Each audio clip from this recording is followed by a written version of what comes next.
그래서 이 종교 개혁자들의 어떤 신앙의 삶을 우리가 하루하루 배우게 됩니다. 아마 여러분들 꼭 기억하셨으면 좋겠는데, 우리 화면을 보시고 월요일 날 우리가 누구를 배웠죠?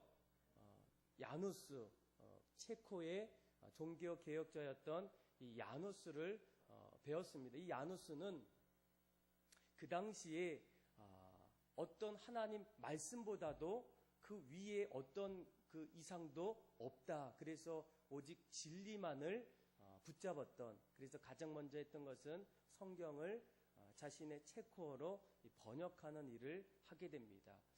그리고 둘째 날에는 독일의 마르틴 루터를 배웠습니다. 이 루터는 늘 마음속에 이 구원이 무엇일까? 어떻게 하면 구원을 받을 수 있을까? 캐톨릭에서는 구원은 행함을 통해서 얻을 수 있다는 그런 어떤 교리를 통해서 날마다 고행을 했는데, 그 구원의 어떤 확신이 오지를 않는 겁니다.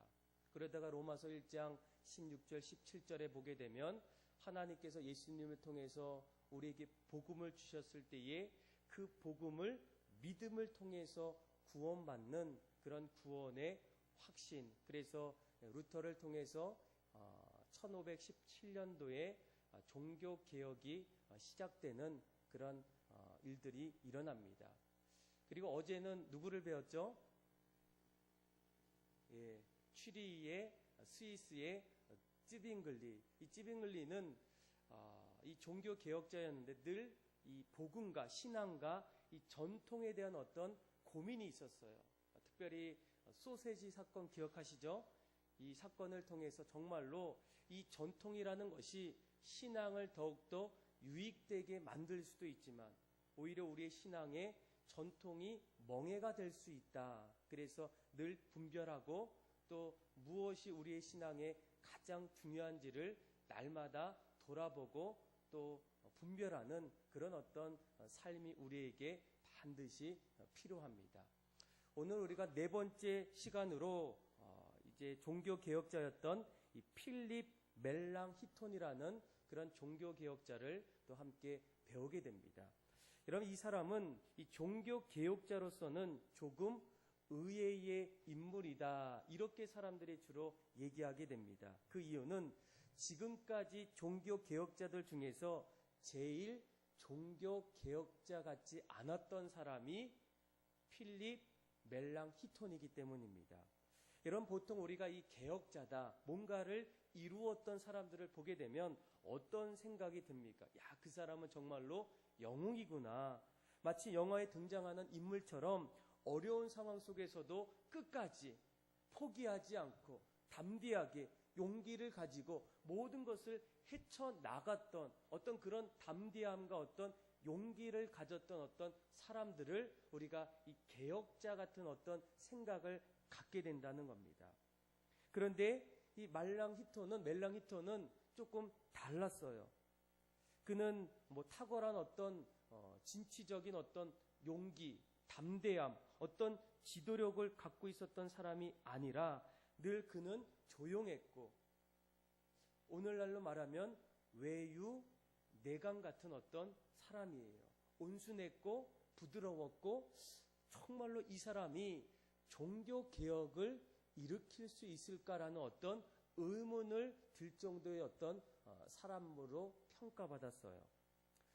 그런데 그가 온유했지만, 그가 왜 사람들이 그를 개혁자라고 말하는 이유는 그가 본질적인 부분에 있어서는 잘못된 중세교회를 또 교황의 어떤 권위들을 반드시 비판했고 또 자기의 목소리를 내었기 때문에 그를 조용한 또 온유한 그런 종교개혁자다, 이렇게 우리가 주로 부르게 된다는 거예요.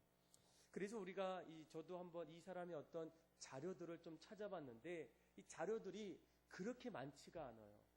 사진도 별로 없고 또 그가 했던 어떤 여러 가지 어떤 큰 종교개혁의 어떤 한 획을 그었던 어떤 결정적인 그런 어떤 사건도 없어요. 그래서 어떤 분들은 이 멜랑히톤을 소개하지 말고 종교개혁자들이 너무나 많은데 왜 이 사람을 왜 꼭 우리가 오늘 배워야 하는가, 그런데 이 사람의 어떤 삶의 신앙의 발자취에는 오늘날 한국교회 성도들이 반드시 배워야 될 어떤 한 가지 부분이 있기 때문입니다. 그래서 한 3가지 정도 그의 어떤 종교 개혁을 밟아갔던 어떤 모습들 가운데에 마지막 3번째가 있는데, 일단은 두 가지를 먼저 배우고 그리고 마지막 3번째를 한번 또 생각해 봤으면 좋겠습니다. 여러분, 이 멜랑히토는 첫 번째로 보게 되면 그는 이 교육적인 부분을 개혁했던 사람이에요. 1518년도에 루터가 재임하고 있었던 이 비텐베르크의 그리스어를 가르치는 교수로 부임하게 돼요. 그런데 그는 다른 어떤 교수들보다도 가르치는 데 있어서 어떤 열정적인 것을 갖고 있었어요. 그래서 학교에서 학생들을 가르쳤을 뿐만 아니라 자신의 집에서 학생들을 다 이렇게 데리고 옵니다. 그래서 마치 집이 학교인 것처럼 학교에서도 학생들을 가르치고 집에서도 학생들을 여러 가지 읽기, 쓰기, 라틴어, 또 기도에 대해서 밤낮 열정적으로 가르쳤던 사람이 바로 멜랑히톤이에요. 그래서 그는 학생들에게 이렇게 말하게 됩니다. 진리는 아는 것이 인간의 최고 목적이며 학교 생활은 낙원의 모방이고 학문을 발전시키는 것은 거룩한 일이라는 것을 학생들에게 말하게 돼요.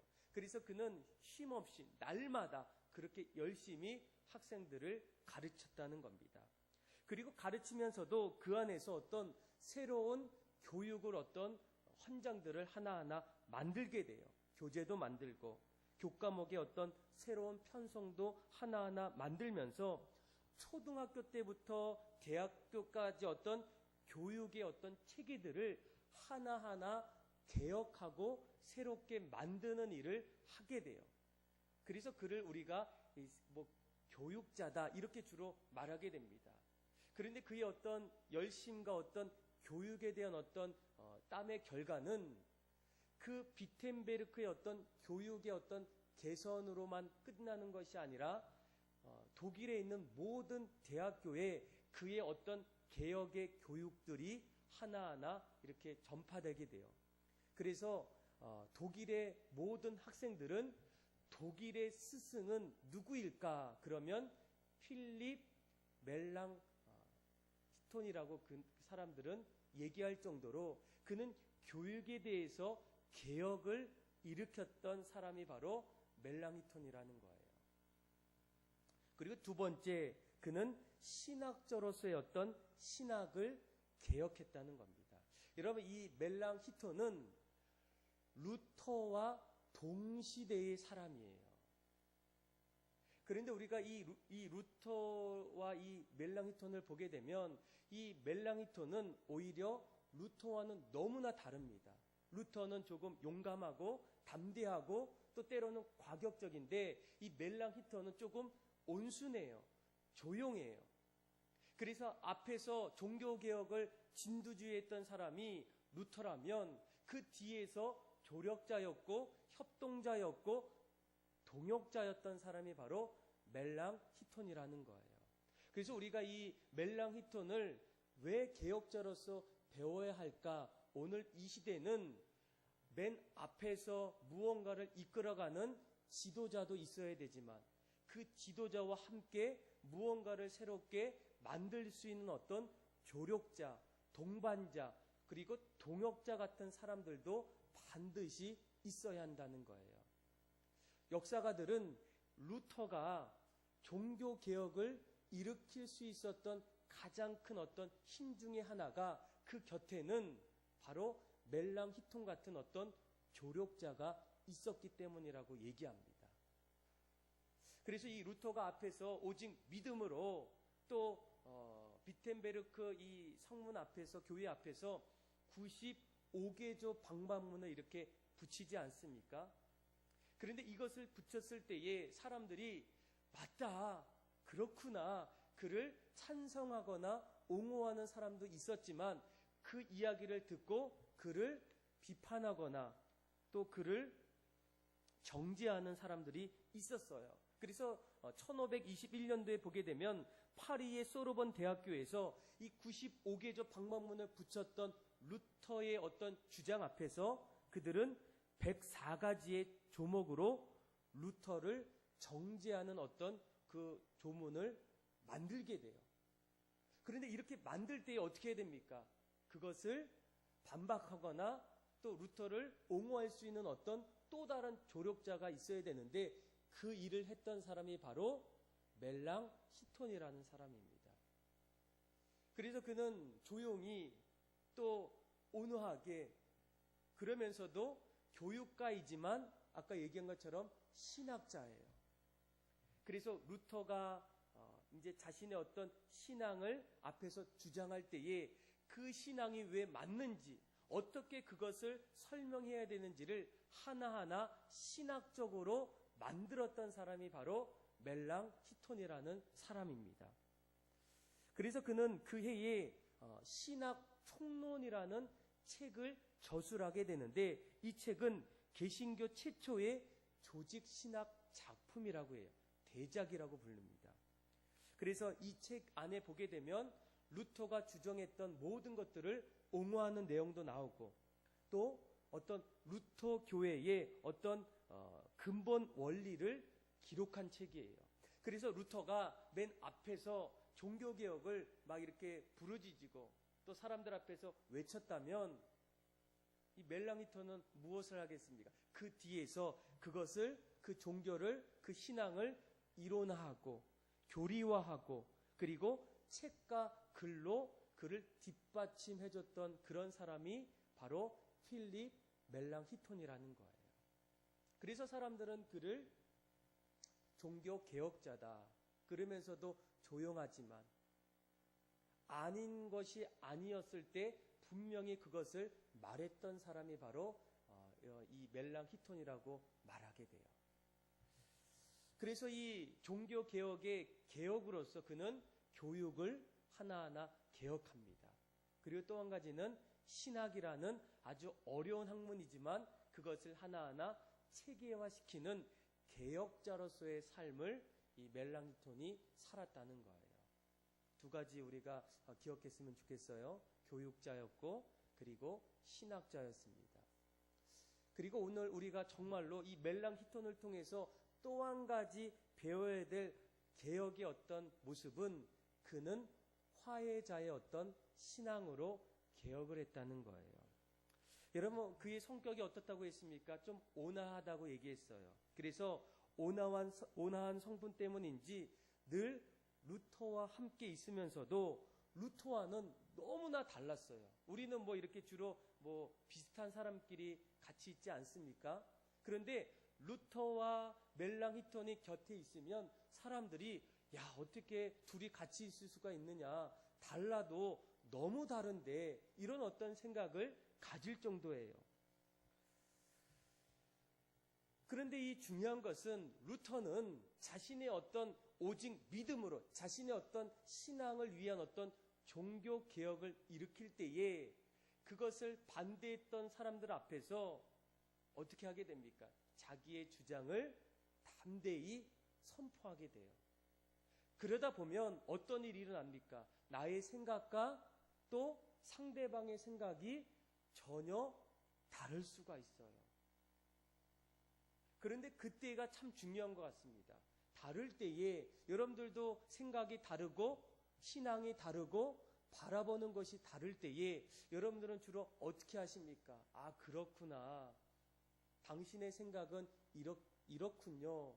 그러면서 상대방의 어떤 다름을 인정해주고 존중해주고 대화를 통해서 들어주는 어떤 그런 모습은 사실 우리가 인생을 살아가면서 어떤 일들을 할 때마다 그렇게 쉬운 일이 아니라는 거예요.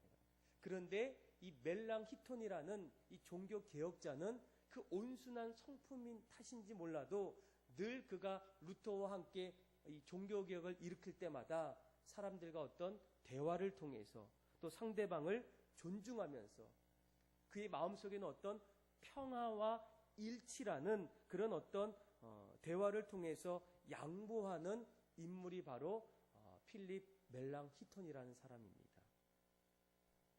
그래서 여러분 우리가 우리의 어떤 삶도 마찬가지예요. 우리가 가정에서도 마찬가지입니다. 교회에서도 마찬가지예요. 또 직장에서도 마찬가지예요. 상대방이 나랑 같으면 얼마나 편합니까? 얼마나 통해서 기분이 좋습니까? 그런데 때로는 다를 때가 너무나 많아요.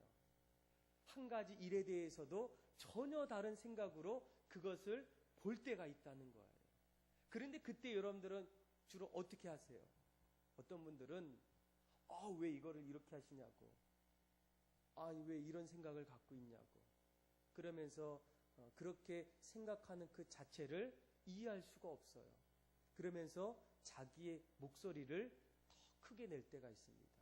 그런데 문제는 그때부터예요. 이런 어떤 생각이 다르고 신앙이 다를 때에 그때마다 나타나는 것은 무엇이겠습니까? 어떤 문제를 해결하기 위해서 시작했던 그 문제가 서로의 어떤 갈등과 어떤 다름 속에서 어떤 차이로 인해서 더 이상 서로가 서로를 보지 않는 그런 어떤 일들이 일어난다는 거예요.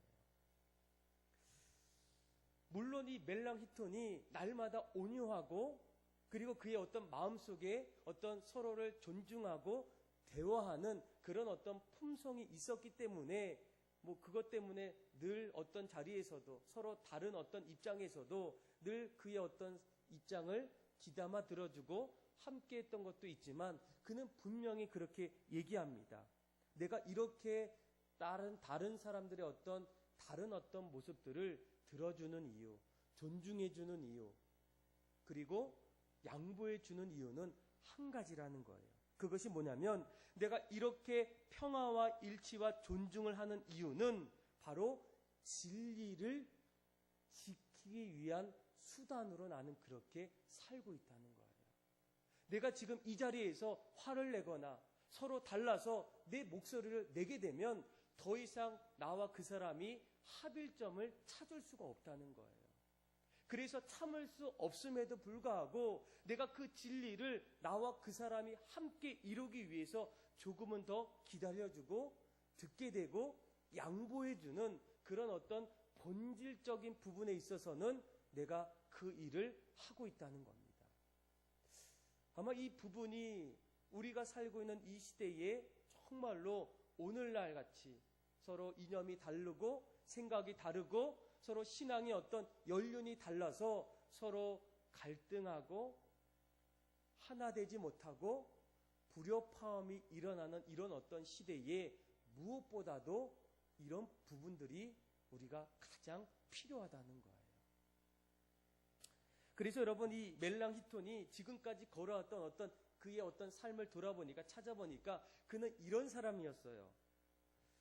멜랑 히톤은 이 사람을 만났던 이 캐도릭 수녀들 있죠. 수녀들 가운데 어떤 사람이 이 사람을 보자마자 이렇게 얘기했대요. 함께 하면서 이런 얘기를 합니다. 모두 개신교인들이 멜랑 히톤 같은 사람이었으면 좋겠다는 거예요. 그러니까 저는 이 말을 듣고 좀 마음에 어떤 도전을 받았어요. 모든 그리스도인들이 목사님만 같았으면 좋겠어요. 모든 그리스도인들이 집사님만 같았으면 좋겠어요. 모든 그리스도인들이 장로님만 같았으면 좋겠어요. 그러니까 이 어떤 소리가 제가 오늘 말씀을 준비하면서 계속 들리더라고요. 모든 이 땅에 있는 수많은 그리스도인들이 당신만 같았으면 좋겠어요. 그런데 이 멜랑 히톤이 그런 이야기를 들으면서 살게 돼요.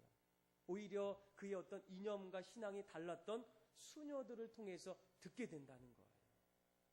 그래서 우리가 이제 아직은 안 되지만 앞으로 될 거를 생각하고 옆에 계신 분들에게 모든 그리스도인들이 집사님처럼만 되었으면 좋겠어요.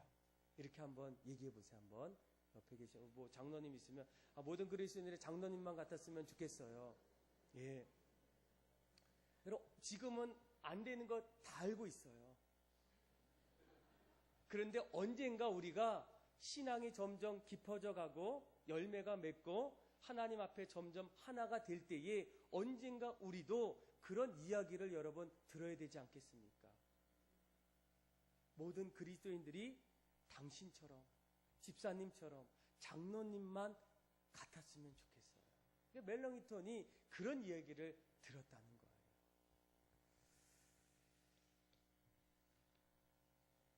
그래서 그의 일화 속에는 여러 가지가 있어요. 그를 이렇게 평가하는 일화 가운데 하나는 어느 날 이 루터가 이제 종교개혁을 일으켜서 어느 도시가 이제는 카톨릭이 주도하는 어떤 도시가 아니라 종교개혁을 통해서 개신교로 점점 바뀌어지는 도시가 있었어요.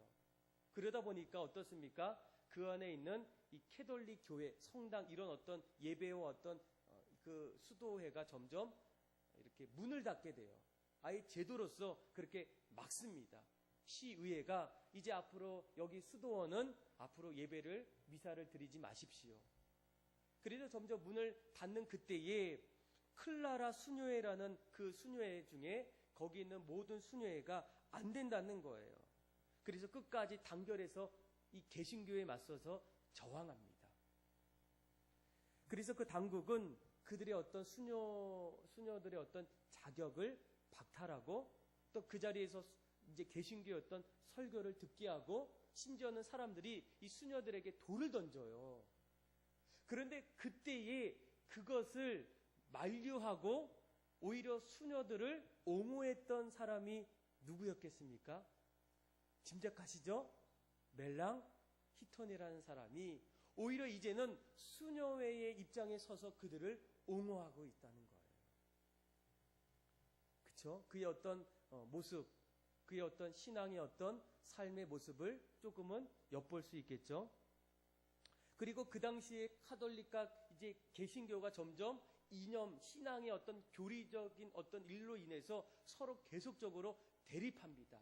그런데 그 대립하는 그 자리에서 그것을 다시금 하나로 만들기 위해서 늘 모였을 때에 그 중심에는 멜랑 히톤이 늘 그 자리에 있었다는 거예요. 늘 만나면 자신의 어떤 신앙과 신학 때문에 서로 이렇게 큰 목소리 내고 내가 옳다, 너가 옳다, 너가 잘못했다 이런 어떤 이야기가 되어가는 그런 어떤 자리에서도 늘 그 중심에는 멜랑 히톤이라는 사람이 있었어요. 그래서 한 번은 캐톨릭에서 개종하라는 거예요. 다시 들어오라는 거예요. 그런 제의까지도 받았던 사람입니다. 그래서 그는 이런 일들을 하다 보니까 사람들로부터 오히려 개신교 신자들로부터 오해를 받을 때가 있어요. 혹시 저분이 이상한 사람이 아닌가? 저분이 혹시 개신교가 아닌 아직도 캐톨릭의 어떤 신앙이 남아있는 것은 아닌가? 오히려 그가 이제는 오해를 받을 때가 있어요. 그런데 그때 그가 이런 얘기를 해요. 나의 이러한 행동으로 공동체에서 배척을 당해도 나의 행동으로 인해 하나님께 절대로 나는 배척을 당하지 않을 겁니다. 그의 어떤 뚜렷한 어떤 신앙의 신념이 있었다는 겁니다. 그래서 저는 오늘 이 멜랑 히톤을 통해서 오늘 종교개혁 500주년을 기념하면서 오늘 시대가 어떤 시대입니까? 충돌과 갈등의 시대에서 평화와 어떤 화해를 추구하기를 원하는 어떤 그 정신을 우리가 배워야 한다는 거예요. 오늘 우리가 읽었던 그 로마서 말씀이죠. 자, 우리 로마서 말씀을 한번 12장 18절의 말씀을 잘 보시면 이 멜랑 히톤을 보면서 이 말씀이 생각날 수밖에 없어요. 우리 같이 한번 읽어보겠습니다. 시작. 할 수 있거든 너희 화목하라. 할 수만 있다면 내가 주변에 있는 사람들과 어떻게 하라고요? 화목하라는 거예요. 우리는 화목할 수가 없다는 거예요. 나의 생각과 상대방의 생각이 다르기 때문이에요. 나의 신앙과 상대방의 어떤 신앙이 다르기 때문에 도저히 내가 물과 기름으로 생각할 때가 있다는 거예요.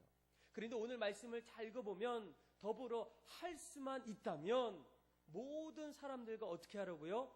화목하라는 거예요. 그러니까 멜랑히톤의 어떤 신앙의 중심 마음속에는 이 오늘 로마서의 말씀이 반드시 있었을 겁니다. 할 수만 있다면.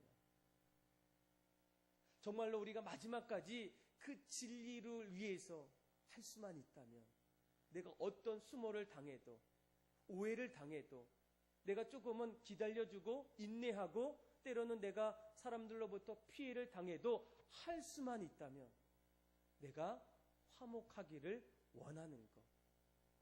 여러분, 그 모습이 바로 예수님의 삶이 아니겠습니까? 예수님은 이 땅에 오셔서 끝까지 십자가의 길을 걸어갈 때에 끊임없이 바리새인과 사두개인과 수많은 어떤 비반자들의 어떤 모습을 통해서 비판받고 오해받고 모욕당하고, 그럼에도 불구하고 오히려 그들을 품었다는 거예요.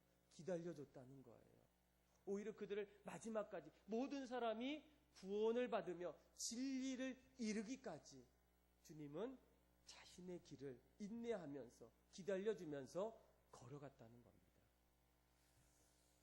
여러분, 왜 오늘 이 종교개혁자였던 이 멜랑히톤의 어떤 이 삶이 여러분 왜 한국교회에 그렇게 중요하겠습니까? 여러분, 우리가 한국교회를 지금까지 보게 되면 그동안 이 한국교회는 수많은 어떤 부흥이 일어났어요. 하나님이 얼마나 많은 축복을 주셨습니까? 이런 축복 속에서 또 한 가지 뭐가 있냐면, 그 개혁을 하고 부흥하다 보니까 오히려 교회가 분열되는 어떤 일들이 점점 일어났다는 거예요.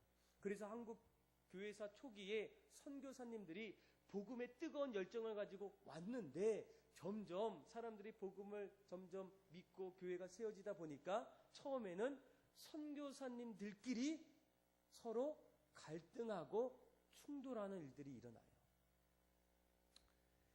그리고 나서 해방이 된 이후에 어떤 일이 일어납니까? 신사참배 문제를 통해서 한국 교회 안에 신사참배를 한 교회, 그리고 하지 않는 교회로 서로 분열되게 돼요.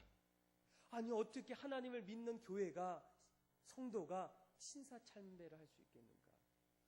내가 하고 싶어서 한 게 아니라 어쩔 수 없이 내가 죽을 수가 없어서, 이런 어떤 개인적인 어떤 이야기를 듣기보다는 그 자리에서 그 교회가 두 개의 교회로 분열되는 일들이 일어나게 돼요. 여러분, 혹시 WCC 들어보셨나요? 에큐메니컬 운동. 이 WCC도 마찬가지예요. 보수와 또 자유와 이런 어떤 두 가지 사이에서 서로 그것을 이해하거나 인정할 수가 없다는 거예요. 그래서 또 그 일로 통해서 어떻습니까? 또 교회가 교단 안에서 나눠지게 돼요. 우리가 지금 통합인데 통합과 합동이 나눠지게 돼요. 그래서 여러분, 놀랍게도 한국교회의 교단의 수는 지금 한국 정치의 정당 수보다 몇 배나 많아요. 원래 교회는 몇 개입니까? 하나예요. 하나인데, 그런데 인간의 어떤 욕심, 또 개혁이라는 이름을 통해서 서로 다름에 대해서 이해하지 못하고 인정하지 못하고 기다려주지 못했기 때문에 지금 한국교회 안에 너무나 다른 어떤 교회들의 어떤 색깔들이 너무나 많다는 거예요. 그 중심에는 뭐가 있습니까? 서로 어떤 한 가지 이상의 어떤 다른 점, 이해하지 못하는 점, 그 이해하지 못하는 점을 통해서 서로 갈등하고 분열하고 싸우다가 결국은 교회가 이렇게 나눠지는 일들이 일어나고 있다는 거예요. 그래서 여러분, 우리가 다시 한번 이 개혁이라는 게 도대체 무엇일까? 부흥이라는 게 도대체 무엇일까? 개혁과 부흥은 바로 연합과 일치의 정신이라는 거예요. 할 수만 있다면 우리가 더불어서 서로 화목하는 거예요. 정말로 우리가 진리가 아니고서는 그 부분에 대해서는 우리가 참아줄 수도 있고 기다려줄 수도 있고 인내해줄 수 있는 어떤 관용의 마음이 필요하다는 거예요. 그래서 제가 한번 이 멜랑히톤 같은 사람이 도대체 또 있겠는가 찾아봤어요. 그런데 멜랑히톤 같은 사람이 영국에서도 또 있더라고요. 그 사람이 리처드 백스터라는 사람이에요. 이 사람은 영국의 어떤 공예 속에서 이 청교도 정신을 갖고 그 당시에 이 프로테스탄티 그 정신 그 교단 안에서 서로 분열이 일어났어요. 그런데 이 분열 속에서 안 되겠다. 우리가 하나가 돼야 되겠다. 이렇게 돼서는 정말로 위험하겠다. 그러면서 이 목사님이 개혁교회 목사님인데 이 목사님이 이런 얘기를 하더라고요. 저는 이 말씀을 꼭 여러분들이 꼭 기억했으면 좋겠어요. 이분이 이런 얘기를 합니다. 본질적인 것에는 일치를, 비본질적인 것에는 자유를, 모든 것은 사랑으로. 이해되십니까? 본질적인 것에는 일치를, 비본질적인 것에는 자유를, 모든 것은 사랑으로. 다시 말하면 본질적에 관해서는 우리가 반드시 일치를 추구해야 된다는 거예요. 오직 예수 그리스도, 진리, 변하지 않는 어떤 말씀 앞에서는 우리가 다른 어떤 추측, 어떤 가설, 이런 어떤 다양한 이야기가 필요 없다는 거예요. 거기에는 무조건 우리가 하나됨이 반드시 본질적인 것에는 있어야 한다는 거예요. 그런데 우리가 비본질적인 것에는 우리가 어떻게 해야 됩니까? 서로 관용하고 다양성과 다름을 인정하고 이해해 줘야 된다는 거예요. 그리고 그 일을 할 때마다 반드시 뭐가 있어야 된다고요? 사랑이 있어야 된다는 거예요. 이것이 바로 오늘날 종교 개혁자들 가운데에 한 가지 우리가 꼭 오늘날 꼭 배워야 될 아주 중요한 어떤 신앙 가운데 하나가 바로 이 모습이라는 겁니다. 저는 우리 교회가 이런 어떤 모습을 꼭 닮아갔으면 좋겠어요. 우리 교회와 또 우리 성도들이 반드시 진리 앞에서는 우리가 예배 드릴 때, 찬양할 때, 기도할 때 다른 어떤 것보다 이 부분에 있어서는 우리가 하나 되기를 원해요. 예배가 우리의 가장 소중한 영적인 자산이구나. 하나님은 예배하는 자를 찾으시는데 다른 어떤 것보다 우리가 예배하는 일을 소홀히 해서는 안 된다는, 어떤 분은 아니야, 다음에 드리자. 무슨 소리야? 예배만큼은 우리가 함께 드리자. 이런 어떤 진리 앞에서는 하나됨과 일치가 반드시 있어야 한다는 겁니다. 그런데 우리가 봉사할 때에, 또 어떤 나눔을 가질 때에, 또 우리가 어떤 헌신하는 일에 있어서는 여전히 어떤 그런 다름을 여러분들이 이해하셔야 돼요. 기다려줘야 돼요. 견디셔야 돼요. 왜 저분은 왜 아직도 저러고 있을까? 아니, 저렇게 건강하신 분이 왜 여태 이렇게 아직도 가만히 있을까? 이런 어떤 생각을 가질 수도 있어요. 아니, 저분이 목사님이라면서, 아니, 장로님이라면서. 그런데 그 부분이 진리 앞에서는 아무것도 아니라는 거예요. 그런데 우리는 너무나 비본질적인 것을 가지고 이야기할 때가 너무나 많다는 겁니다. 섬김하는 거, 봉사하는 거 마찬가지예요. 그런데 여러분, 더 중요한 것은 이런 일을 할 때마다, 내가 신앙생활 할 때마다 여러분 제일 중요한 것은 무엇이겠습니까? 그 일을 할 때에 사랑으로 그 일을 하는 일이 참으로 중요하다는 거예요. 예수님이 사랑의 예수님이었기 때문에, 하나님이 사랑이시기 때문에, 그래서 우리를 기다려 주셨고, 우리를 용서해 주셨고, 죽기까지 사랑해 주셨기 때문입니다. 여러분, 우리도 반드시 그 부분을 닮아가야 돼요. 우리가 목장에서, 선교회에서 어떤 일을 할 때마다 다를 수가 있어요. 이해가 안 될 수도 있어요. 또 너무나 그분의 어떤 행동이 도저히 내 생각으로는 받아들일 수가 없어요. 그런데 그때 우리에게 필요한 것은 연합과 일치 안에 어떤 사랑할 수 있는 마음을 가져야 돼요. 그러니까 그분이 정말로 이단이 아니라면, 그쵸? 본질이 아니라면 조금 더 견디고 이해해주고 기다려줄 때, 여러분, 한국교회가 이제는 어떻게 바뀌겠습니까? 지금까지 일어났던 갈등과 어떤 분열 속에서 교회가 점점 자꾸만 중구난방으로 쪼개지고 갈라지는 어떤 교회의 모습이 아니라 이제는 하나가 돼야 돼요. 연합이 돼야 돼요. 한 목소리로 함께 신앙을 만들어갈 때입니다. 저는 오늘 이 멜랑 히톤을 통해서 그는 교육자였고 그는 신학자였는데 더 중요한 것은 그는 또 뭐 한 가지 또 뭐가 있었죠? 그는 사랑으로 그쵸?